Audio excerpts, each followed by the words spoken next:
El Señor les bendiga. Saluda al que tiene a su lado, dígale, qué bueno que te viniste para la escuela dominical. Salúdalo, dígale, qué bueno que no se quedó de la escuela dominical. Al que está diagonal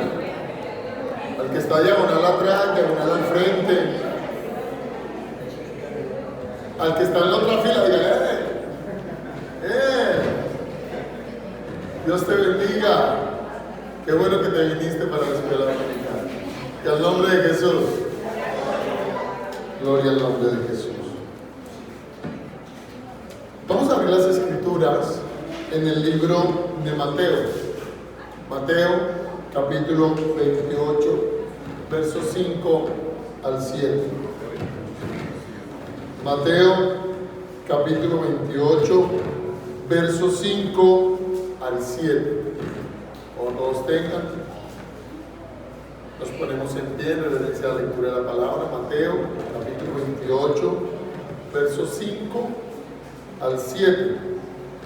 Si usted no trajo escritura, pues puede seguir la lectura en el sistema de pantallas. Yo leo para ustedes en el nombre del Padre, del Hijo y del Espíritu Santo, y todos decimos: amén. Mas el ángel respondiendo dijo a las mujeres: no temáis vosotras, porque yo sé que buscáis a Jesús, el que fue crucificado. No está aquí, pues ha resucitado como dijo.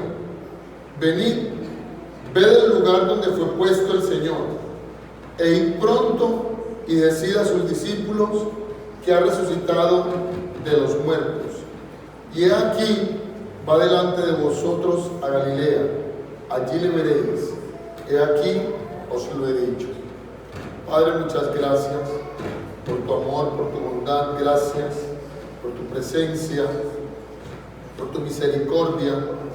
Gracias, Dios mío, por la posibilidad que nos das de estar aquí en este lugar, de honrarte, de glorificarte, de bendecirte, Señor, de darte gracias, de saber, Dios mío, que tienes el control. Dios mío, gracias por el ministerio de escuela dominical. Dios mío, allá los niños están teniendo su propio servicio. Muchas gracias por poder estar nosotros aquí reunidos conforme a tu misericordia, a tu bondad, para poder aprender más de tu palabra, Señor. Muchas gracias, Espíritu Santo. Te damos gracias y te damos honra, porque sabemos que tú eres Dios y sabemos que estamos en victoria gracias a tu sangre y a tu sacrificio en la cruz del Calvario. Y por eso te damos la gloria y te damos la honra y te damos alabanza en esta mañana, porque estamos en victoria, Señor. Estamos en victoria, estamos en victoria, estamos en victoria, estamos en victoria. Aleluya. Puede tomar asiento con la bondad. Después de la tumba. Hoy muchas de las facciones del cristianismo, porque para hacer un breve recuento, el cristianismo ha tenido desde el primer siglo después de Cristo diferentes facciones. Eso como que unos piensan una cosa, otros piensan otra, pero digamos en lo fundamental son cristianos. Y hoy las diversas facciones del cristianismo celebran el hecho que se estipuló en el calendario gregoriano y eventualmente el calendario de la mayoría de los países del mundo occidental como Domingo de Resurrección. Por ejemplo, los luteranos celebran una Eucaristía, que los luteranos son protestantes, pero ellos aún celebran Eucaristía y conmemorando la resurrección del Señor Jesús. La iglesia episcopal anglicana, es decir, los ingleses, ellos celebran lo que se llama la vigilia pascual de resurrección. Entonces, por eso usted verá por ahí muchas personas diciendo felices Pascuas. Bueno, es debido a eso, debido a que es en la celebración de la Pascua judía donde Jesús de manera posterior resucita. Entonces, Para los anglicanos, que son protestantes, ellos celebrarán lo que se llama la vigilia pascual de resurrección. Los de adventismo va a celebrar la lectura y reflexión sobre la resurrección de Jesús. Los testigos de Jehová solo reflexionan sobre la muerte de Jesús, pero no celebran su resurrección en estas fechas, no se ajustan a este calendario. Bueno, los católicos celebran el domingo de resurrección.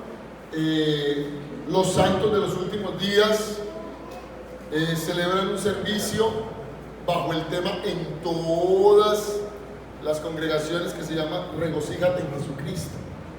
Básicamente todos están haciendo como alusión a la resurrección de Jesús. Pero la resurrección de Jesús en sí es un tema profundamente controversial, porque si lo pensamos, lo discutido de este hecho del cristianismo frente a la humanidad es la suspensión. La resurrección de Jesús es la suspensión de las leyes naturales de la muerte en una persona llamada Jesús. Y esa suspensión implica que Jesús ha vencido la muerte y que los que creemos en Jesús consideramos que todos en su resurrección tenemos la promesa de la redención eterna para nosotros, ya sea en el momento del arrebatamiento o la segunda venida de Jesús, dependiendo de a qué escuela teológica te anexes. Pero es un hecho, y ya está demostrado, los historiadores lo han demostrado a través de toda la evidencia legal que existe, la evidencia histórica, que Jesús es un personaje de la historia que sí existió. Incluso historiadores ateos jamás podrían llegar a decir que Jesús no existió. Y aquí hay un punto muy importante, y es que sabemos dónde están los restos de Buda, sabemos dónde pueden llegar a estar los restos del profeta Mahoma, y sabemos dónde están los restos de muchos líderes religiosos de muchas de las religiones del mundo. Conocemos dónde está la tumba de muchos de los fundadores de las religiones de este planeta, y sabemos que ahí están los restos. El asunto es que la tumba de Jesús, aunque también sabemos dónde está vacía. No hay un cuerpo muerto allí, sino que nuestro Salvador ha resucitado. ¿Cuántos dicen amén a eso? Él venció la muerte. Y no solo sabemos eso, sino que es que eventual y evidentemente no se ha podido, por mucha investigación arqueológica que se ha hecho, encontrar un solo grupo de huesos que tengan un antecedente histórico y que digan que ese es el cuerpo de Jesús. ¿Por qué? Porque resucitó. Sino que la suspensión de las leyes naturales, como es la muerte, es algo inconcebible para alguien que no tiene fe. Y es inconcebible para alguien que no ha tenido un encuentro personal con Jesús. La resurrección de Jesús es un hecho total y absolutamente atípico en una confesión religiosa. La resurrección, la muerte y vuelta a la vida de uno de los personajes más controversiales y más famosos del planeta Tierra, es lo que en este momento nos tiene sentados en esta mañana aquí, a nosotros y a millones alrededor del mundo. Es un hecho cósmico, es un hecho planetario, es un hecho incidentalmente importante y vinculante. No es algo menor. Es sustancialmente importante la resurrección de Jesús para la fe cristiana. No tiene que ver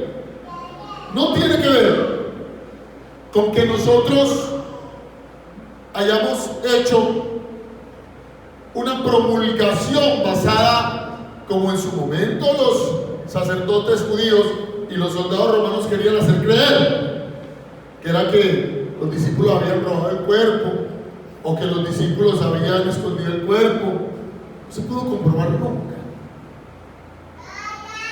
Realmente el cuerpo no se encontró. Lo que sí se encontró de manera posterior y está registrado en los evangelios es a un Jesús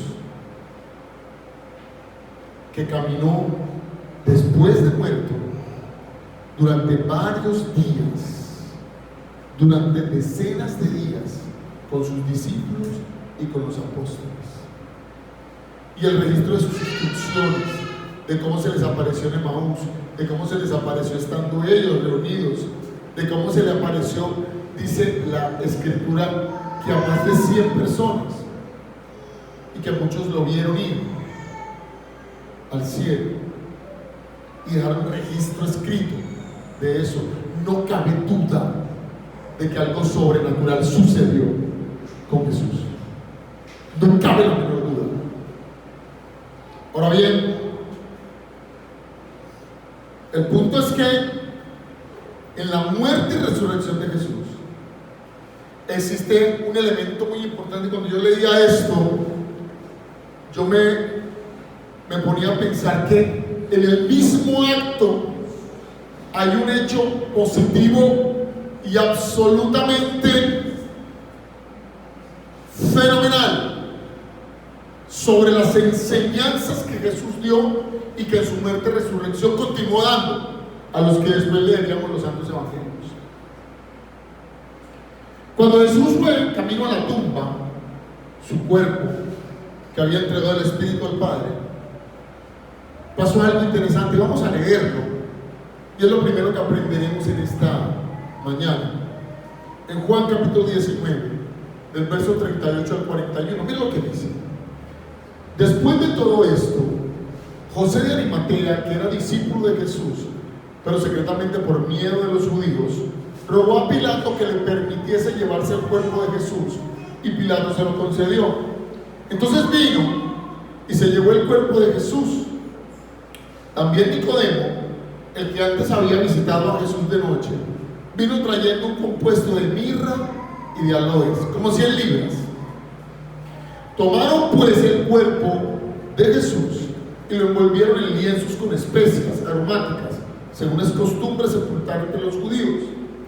Y en el lugar donde había sido crucificado había un huerto, y en el huerto un sepulcro nuevo, en el cual aún no había sido puesto ninguno. Jesús impactó la vida de muchas personas, de forma positiva siempre. Impactó la vida de muchas personas. Y entre ellas impactó la vida de dos hombres. Uno de ellos, Nicodemo, principal entre los fariseos. Y otro de ellos, José de Arimatea, miembro del Sanedrín judío.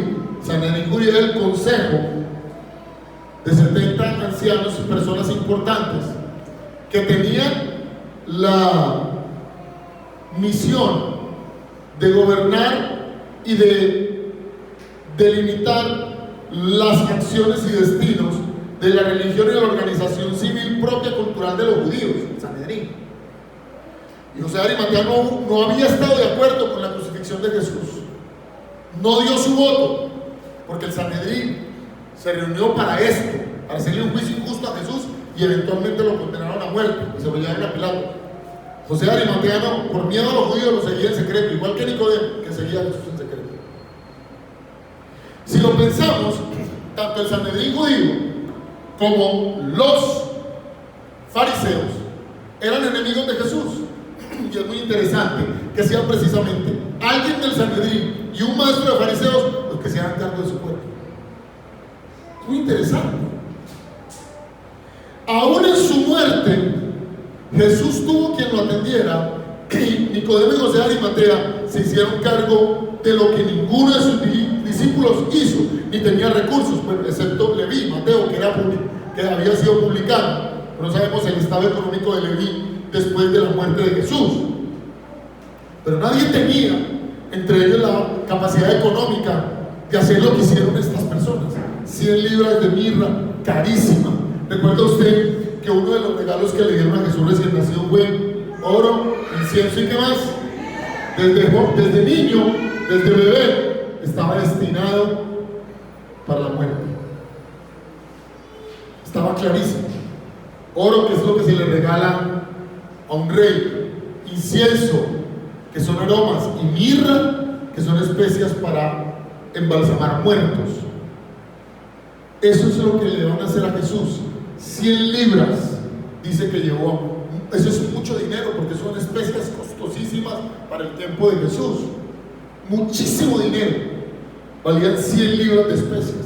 Y luego llevaron aloes, dice la Biblia, y ungüentos para poderlo embalsamar.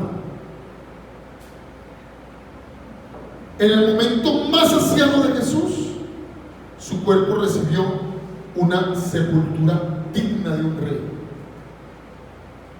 Y eso estaba profetizado. Miren lo que dice Isaías 59:3. Dice: Él no había hecho nada malo y jamás había engañado a nadie, pero fue enterrado como un criminal. ¿Por qué? Porque fue crucificado al lado de dos ladrones.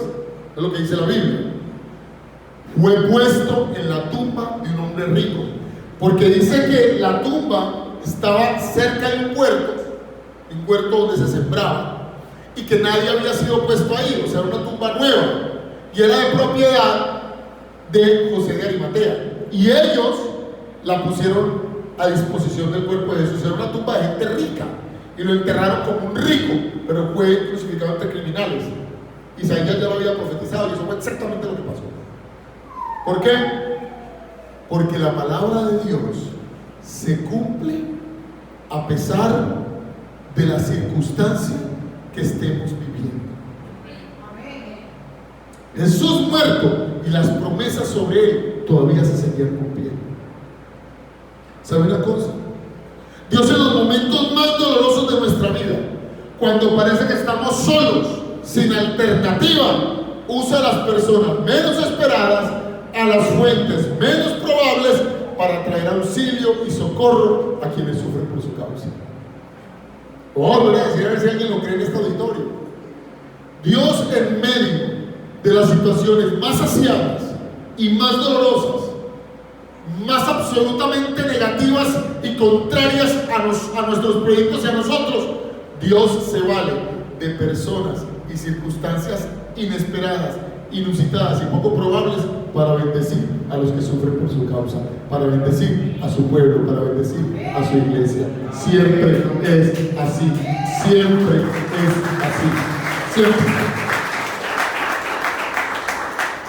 Un miembro del Sanedrín judío y un jefe de fariseos, improbable, eran sus peores enemigos, y estos se hicieron cargo de Jesús en su hora más aciaga, de su cuerpo muerto. En medio de las dificultades más dolorosas, Dios usa a las personas menos probables para generar una salida.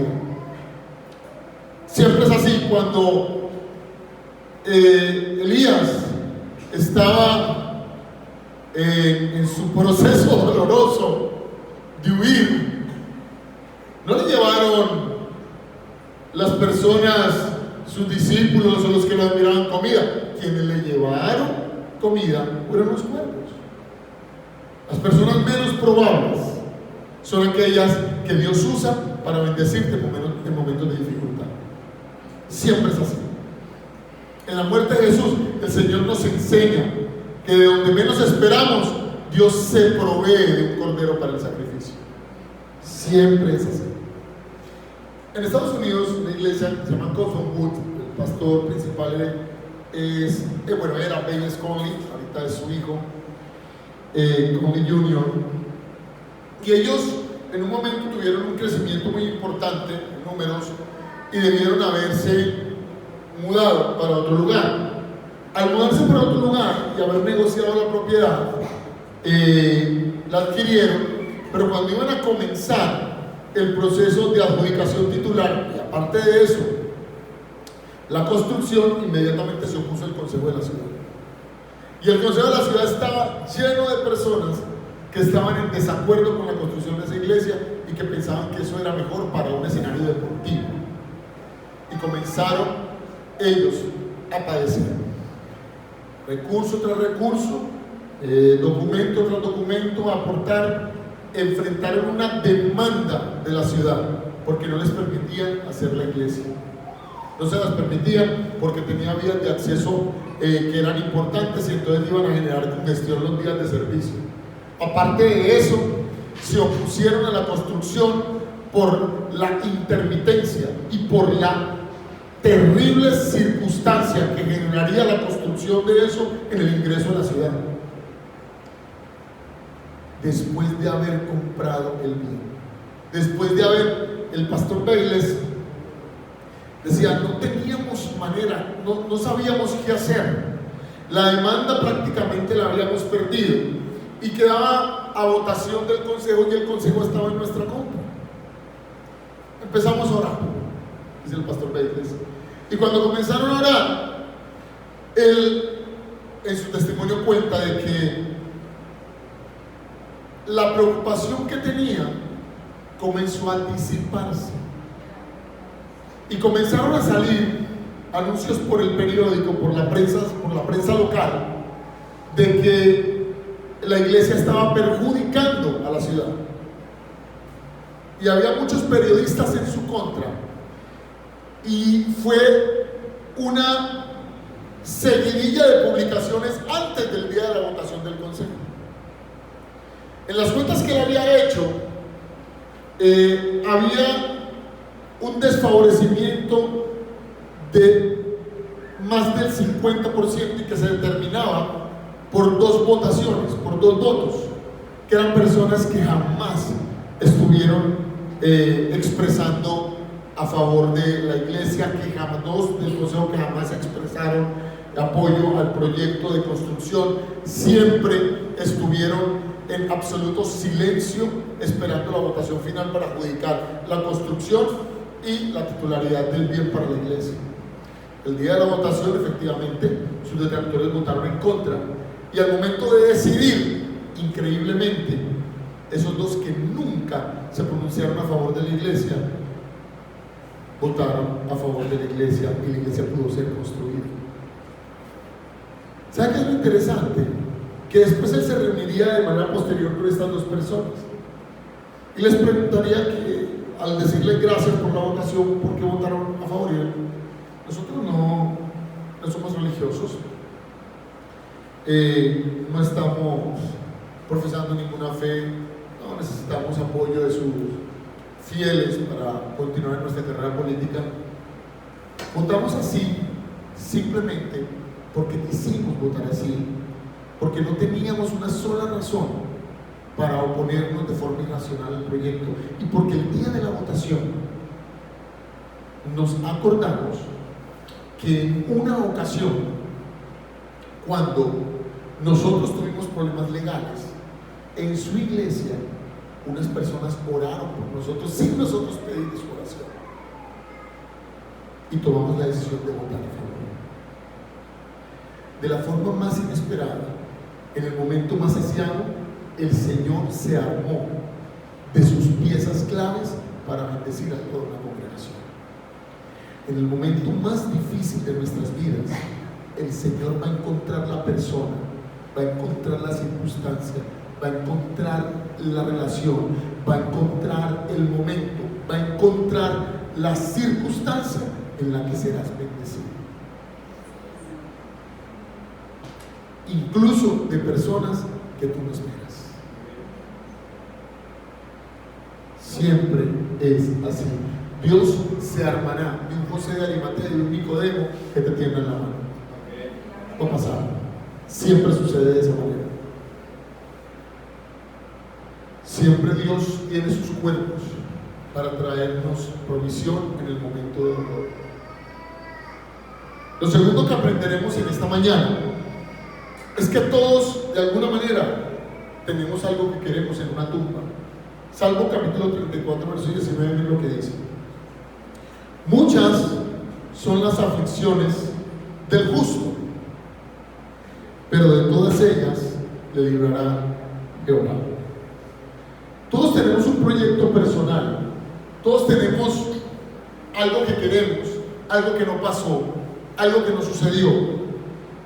Todos tenemos un proyecto personal que jamás vio la luz del día, una relación que no funcionó, o que nos dejó lisiados emocionalmente, un familiar que se porta de la manera en como no deseamos, una carrera universitaria que no pasó, un ministerio que no se desarrolló como quisimos, una empresa que fracasó, una enfermedad que creció más de lo que esperábamos, un pecado que no pudimos vencer, un trauma de algo que nos hicieron. Todos tenemos una tumba para algo que en nosotros se murió. Un proyecto, un anhelo, un deseo, algo que el tiempo pasó y comenzamos a verlo muerto en un momento de nuestra vida. En Cristo debemos entender algo, y es que el Señor Jesús es especialista en resurrecciones. Voy a volver a decir, el Señor Jesús es especialista en resurrecciones. Tal vez hemos esperado algún tiempo, vamos por el primero, segundo, tercer día en la tumba. De vez en cuando vamos a esa tumba de recuerdos y comprobamos que aquello en lo que estábamos esperanzados sigue muerto y sin la posibilidad de volver a la vida. Todos nosotros hemos empezado alguna vez algo que nunca pasó y lo deseamos con todo el corazón y nos sentimos con habilidades para poder desarrollar eso que nos propusimos. Oramos por ello, fuimos al altar de Dios y le pedimos: Señor, concédeme esto, dame la posibilidad de tener mi empresa, o dame la posibilidad de graduarme en esto, dame la posibilidad de que mi relación con mis hijos mejore, dame la posibilidad de que mi relación con mi esposa y con mi esposo sea de manera diferente. Y a veces comprobamos que eso al parecer se murió. Se murió porque con el paso del tiempo te vas dando cuenta que pasa como con el cuerpo de Lázaro. Y otros te dicen: ya llegué. Ya eso no tiene vuelta atrás. Y seguramente le reclamas a Dios: ¿por qué te permitió soñar? ¿O por qué te permitió proyectar? ¿O por qué te permitió desear cosas que eventualmente no pasaron?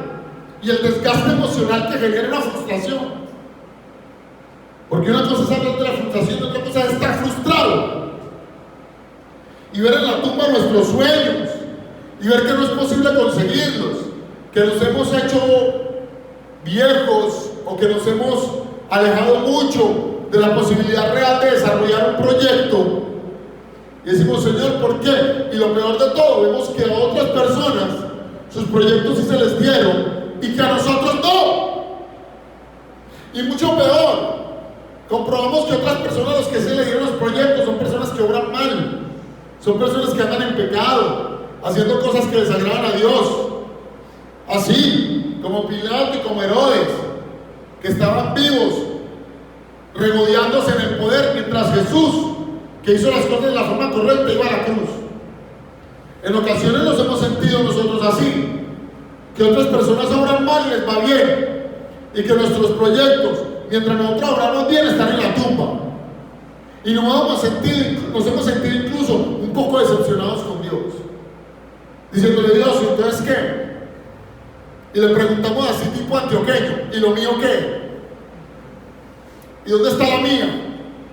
¿Y qué se hizo mi parte? ¿Y dónde está por lo que te oré? ¿Y dónde está por lo que rogué durante años? Y vas a la tumba y la tumba sigue pudriendo tus sueños. La tumba de tus sueños, la tumba de tus proyectos, la tumba de la desesperación. Todos nosotros en algún momento hemos experimentado tener algo en la tumba. Todos en algún momento nos hemos enfrentado a circunstancias que nos superan y que eventualmente nos hacen entender somos pequeños, que somos falibles, que estamos hechos de barro y que seguramente mucho de lo que proyectamos no va a suceder. Ya no sucedió. Y cuando vamos a pedir un consejo, alguien viene y nos dice: no, resígnese, tranquilo, lo que conviene viene. Y te dicen: Dios sabe cómo hace sus cosas. Y ese Dios sabe cómo hace sus cosas te resuena en los tímpanos del alma y te lastima. Porque Dios sabe cómo hace sus cosas, pero tú no sabes cómo Él hace las cosas. Y no sabes por qué te permite invertir tanto tiempo y esperanza en algo que ahora está en la tumba, tras la piedra, muerto y enterrado. Como Jesús, muerto y enterrado. Y sí es cierto que hay cosas que nos superan, como la hija de Jairo, como Lázaro, como el mismo Jesús en la tumba. Pero voy a volverte a decir algo. La prueba de que mucho de lo que murió puede volver a la vida es que Jesús resucitó de entre los muertos, y con Él la posibilidad de creer que las cosas muertas pueden volver a la vida, y que todo aquello que se perdió se puede recuperar, y si el diablo te lo robó, te lo tendrá que devolver, y todo aquello que se fue por el desfiladero de la angustia y el dolor, Dios lo va a traer en bendición, convertirá tus lágrimas en alegría y en cántico de alabanza, porque Dios es especialista en resurrecciones. Nuestro Señor es especialista en resurrecciones. Tu Señor, mi Señor, es especialista en resurrecciones.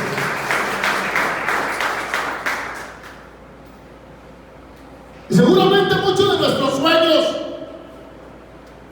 que creemos que es imposible que vuelvan a la vida, como lo pensaban las mujeres que fueron a la tumba, como lo pensaron los discípulos que huyeron y se escondieron, nos han venido torturando hace años pensando y considerando que ya para nosotros no hay oportunidad. Pero lo que dice la palabra es que si alguno está en Cristo, nueva criatura es. Las cosas viejas pasaron, y aquí todas son hechas nuevas en Cristo Jesús. Y hoy estamos celebrando es eso, de que en el momento más duro del cristianismo, con la muerte de Jesús, nos encontramos con un domingo en el que vuelve la tumba y la tumba estaba vacía, porque el Señor había resucitado, porque el Señor estaba vivo. Y si Él está vivo, nosotros tenemos la esperanza de que cuando muramos resucitamos con Él, y que estando aquí en la tierra muchos de nuestros sueños tal vez se mueran, pero el Señor es especialista en resucitar los propósitos que tiene con cada uno de nosotros. Solo debemos creer que Él es experto en resurrecciones. ¿Cuántos alaban al que es experto en resurrecciones? Jesús, experto en resurrecciones. Y lo tercero que aprenderemos es que hoy es día de buscar la vida y la muerte. Lucas 24:5 dice: las mujeres quedaron aterradas y se inclinaron rostro en tierra. Entonces los hombres preguntaron: ¿por qué buscan entre los muertos a alguien que está vivo? Jesús había resucitado y sus discípulos no lo sabían. Estaban buscando entre los muertos a alguien que estaba vivo. ¿Sabe cuál es el problema de nosotros los creyentes? En términos de fe y de creer que Dios puede hacer cosas nuevas y buenas y poderosas con nosotros, es que buscamos entre los muertos a aquello que está vivo. Tenemos la tendencia de buscar la tragedia y de esperar lo peor. Es más, pensamos que es que nosotros mismos no merecemos triunfar y decimos: no, hemos cometido muchos errores, lo arruiné, esto me pone en desventaja con respecto a la percepción que yo tengo de mí mismo. No, eso no está hecho para mí, el triunfo no está hecho para mí, yo lo arruiné, fui yo el que lo arruinó, estoy pagando las consecuencias. Y nos damos por vencidos. Miren, en la Biblia, y espero que esto nunca se le olvide, amado hermano, En la Biblia no existe, salvo Jesús, pero en la Biblia no existe un solo hombre y mujer que Dios haya usado con poder y con el que haya cumplido sus propósitos que no hayan cometido errores garrafales. No existe. No existe. No existe en la Biblia una sola persona que Dios haya usado que no haya cometido errores. Y errores graves. Y alguien dirá, no, pues los profetas, los jueces. Lea. Lo invito a que lea la Escritura y se va a dar cuenta de que uno de los hombres más justos que se fue capaz de presentarse ante el pueblo y decir: si alguien tiene algo que llamar, que me señale, que fue Samuel, el que era profeta, sacerdote y juez.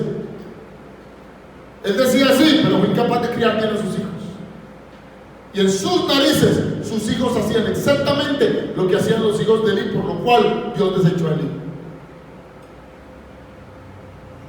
Ninguno merecía triunfar. Es que aquí nosotros no triunfamos porque lo merecemos. Triunfamos es porque trabajamos confiando en que Dios nos dará su gracia y su misericordia. Aquí ninguno puede venir a decir: es que yo aquí soy muy teso o soy muy tesa. Porque no cometemos errores. Aquí la persona que más comete errores de esta congregación soy yo, el pastor. Y no lo digo como palabras de cajón, eso es verdad. Cometo errores, me equivoco. Y mis errores son públicos, todo el mundo los conoce. No intento aparentar una persona que no soy. Trato de ser lo más honesto que me sea posible ser. Y aún así, Dios sigue cumpliendo propósitos con mi vida. Sigue desarrollando su gracia con mi vida. El problema es que estamos buscando en la tumba algo que está vivo. Estamos buscando nuestro fracaso en la razón para fracasar. Hay que buscar en nuestro fracaso la debilidad que hará que dependamos de Dios. Buscamos todo el tiempo un mérito que tengamos nosotros mismos para poder triunfar en la vida. Y el mérito que tenemos los cristianos para triunfar en la vida no significa sino uno solo. No significa sino una sola cosa. Y es que tenemos de enemiga la carne, tenemos de enemigo el mundo, tenemos de enemigo a Satanás, tenemos de enemigas las tinieblas, tenemos de enemigo a nosotros mismos somos nuestros propios enemigos. Nuestras tentaciones, nuestras decisiones equivocadas, nuestros malos pensamientos, nuestras malas palabras, nuestras malas acciones son nuestros propios enemigos. Y aún así, siendo nosotros nuestro propio enemigo, el mundo nuestro enemigo, estando con muchos de nuestros proyectos muertos, teniendo a Satanás por enemigo, teniendo a la carne por enemiga de nuestra alma, el Señor toma y nos dice: yo te hago fuerte en medio de tu debilidad y en medio de una cantidad de proyectos muertos. Yo saco el mejor de ellos, lo resucito y te pongo en lugares altos, porque eres pueblo escogido, adquirido por Dios, sacerdocio, nación santa, pueblo amado por el Señor, redimido por la sangre del Cordero y santo por la resurrección del Señor Jesucristo de Nazaret. El punto es que buscamos en la tumba lo que está en la misericordia de Dios. ¿Usted y yo qué creemos? ¿Que somos exitosos o nos va bien porque somos muy buenos, muy tesos? No, tal vez trabajemos, no nos quedamos acostados, porque la Biblia enseña que el que no trabaja y que no come. También enseña que el perezoso no cosecha sino pobreza y escasez. Pero hay gente que trabaja el triple que nosotros y gana la mitad. ¿Por qué? ¿Por qué? Hay gente que se esfuerza 6, 8, 10, 15 veces que nosotros y duermen mal, comen mal, mantienen a toda hora con la cabeza vuelta a nada porque tienen más compromisos de los que pueden cumplir. Y nosotros vivimos con techo, comemos todos los días y Dios nos ha bendecido y poco a poco nos va a bendecir más. No porque trabajemos, porque si por el trabajo es, muchos trabajan y no consiguen nada. Es porque Él es capaz de coger de la tumba lo que nos sirve y lo resucita y lo pone a nuestro favor. ¿Cuántos dicen amén a eso? ¿Cuántos dicen amén a eso? Jesús en su resurrección de los que creemos en Él y en su poder. Hoy es un día para entender y celebrar que Jesús resucitó con Él también a nosotros mismos, de nuestros delitos y pecados. Y Él me dirá: pastor, he cometido más errores de los que puedo contabilizar. Pastor, las cosas están más mal de lo que usted piensa. Sí, seguramente yo pienso muy positivamente, pero estoy seguro que Jesús, el Señor Dios Todopoderoso, piensa más positivo y poderosamente que yo. Porque si usted y yo estamos vivos todavía, eso significa solo una cosa: el Señor no ha terminado con nosotros. Si usted y yo estamos vivos, tenemos muchos triunfos por cosechar. Si usted y yo estamos aquí en pie, es porque Él resucitó para decirnos: no temas, yo estoy contigo todos los días hasta el fin del mundo. Te faltan triunfos por cosechar, metas por alcanzar, bendiciones por recibir, cosas que yo voy a traer a tu vida que no pensaste, de fuentes que no creíste, para que veas la misericordia mía y mi gloria y mi poder como no pensaste verlo nunca.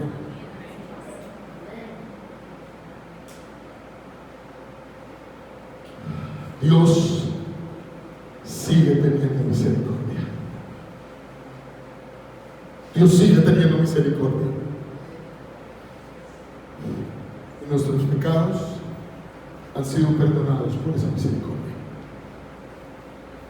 Nuestros sueños, metas, relaciones, propósitos, salud, 1000 cosas más a nuestro favor han resucitado con Él, si tenemos la audacia de creer que en Jesús hay vida.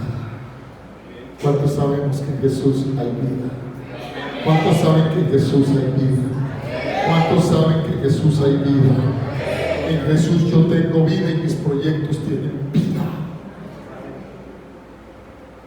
Y si estoy aquí, hoy creo que la resurrección es real.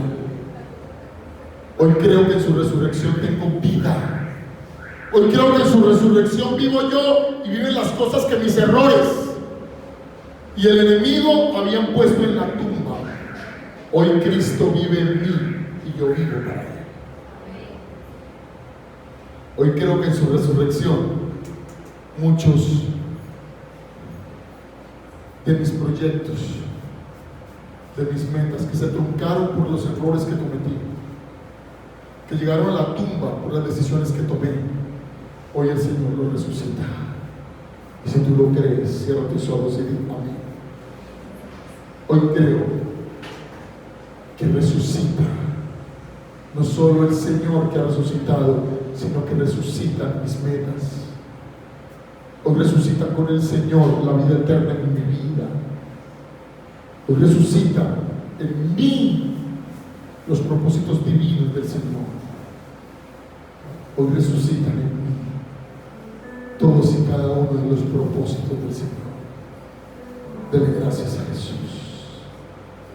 Dele gracias al Señor. Dele gracias a Dios nuestra. Dele gracias, Señor. Muchas gracias, Jesús. Gracias, Espíritu Santo. Muchas gracias. Hoy creo que tu resurrección es real. Hoy creo que en tu resurrección tengo vida eterna. Hoy creo que tu resurrección me enseña que tú eres especialista en resurrecciones, de propósitos, de metas, y que tienes un propósito y una meta para mí, no por mis acciones, sino por tu gracia, Señor. Dele gracias al Señor. Dele gracias, Jesús. Yo te doy gracias, muchas gracias, Señor. Gracias, mi Señor Jesús. Yo te doy gracias, muchas gracias, Señor. Gracias, mi Señor Jesús. Cántalo conmigo. Me has tomado en tus brazos,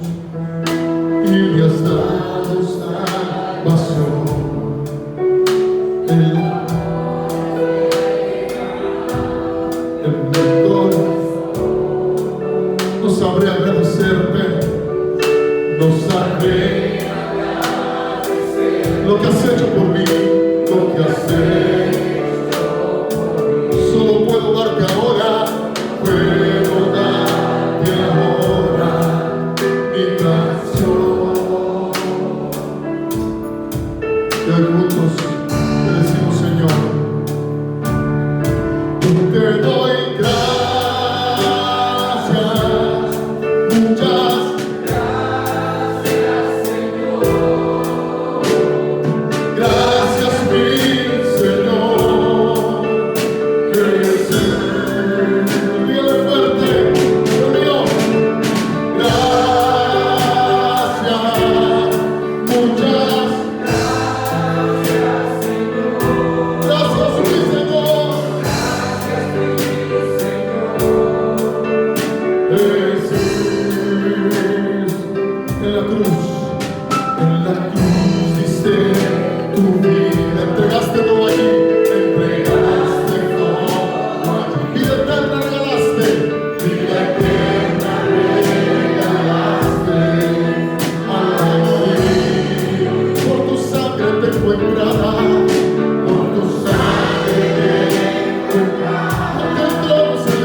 Que no han aceptado a Jesús en su corazón, a los que están en la transmisión, que aún aceptan a Jesús en su corazón. Él vive, ha resucitado y lo hizo para darte vida en abundancia. Si necesitas que Él entre en tu corazón, estás convencido de ello, entonces repite conmigo esta oración. Repite: Señor Jesús, te pido perdón por todos mis pecados. Escribe mi nombre en el libro de la vida y obra en mí el milagro del nuevo nacimiento. Si repites esta oración, estás aquí en el auditorio, sigue congregándote con regularidad. Si no estás aquí, sino en la transmisión, escríbenos al interno. Invitamos a que nos visites en alguno de nuestros servicios, o te recomendaremos una congregación donde enseñe la palabra. Y a los que estamos aquí, digan al Señor: gracias.